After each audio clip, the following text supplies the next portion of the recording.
Par kompromisiem. Iepriekšējā video runāju par kompromisiem un cik ļoti mēs viegli ieejam problemātiskās situācijās, ja mēs it kā ejam kompromisā no vienas puses. Otru pusi par to neinformējot un otrā pusē reāli pat nepiedaloties šajā it kā komunikācijā. Es šodien gribu vēlreiz uzsvērt, nepārprotiet, kompromiss ir fantastiska lieta, win-win situation, kā tas tiek dēvēts, ļoti laba lieta un noderīga. Bet viņa ir noderīga tikai tad, ja kompromisā iesaistās abas puses ir apzinātas, viņas zina, ka otra puse arī atkāpsies no kaut kā, un es atkāpšos no kaut kā, un mēs vidū kaut ko atradīsim, bet nepārkāpjot savām robežām. Ar ko NLP varētu palīdzēt? Es kā NLP speciāliste, mani sauc Zintra Liepa, kas vēl man nepazīst, ko es varu piedāvāt? Atnāciet pie manis uz īso vienu terapiju. Ja jums ir radusies tāda situācija, jūs konstatējāt, ka jūs esat iegājis kompromisā no savas puses, bet otrajā pusē par to nav nekādas jausmas. Ko mēs darīsim šajā sesijā?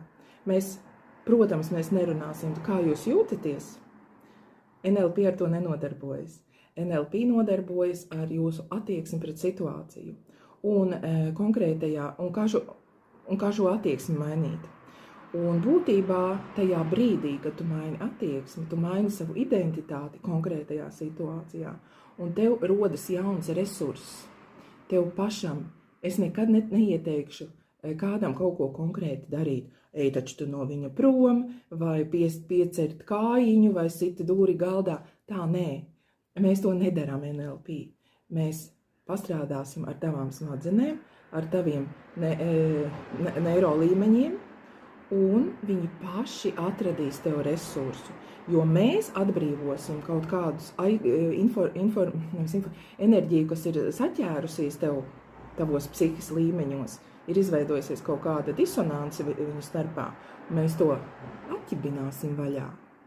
Un tu pats jutīsi, kā tev viss izmainās. Tev mainās attieksme un pēkšņi rodas kaut kāda enerģija nezinu no kurienes, jo ir atķibināti tie mezgliņi, un tu tiec savai enerģijai klāt, kur tev visu laiku bijusi, lai tu noturētu šo problēmu situāciju sevī.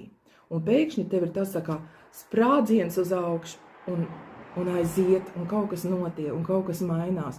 Un tajā dienā, protams, kā es esmu minējusi arī agrāk, ir fantastisks noskaņojums, jo tev ir atbrīvojusies enerģija. Tu jūti savu resursu.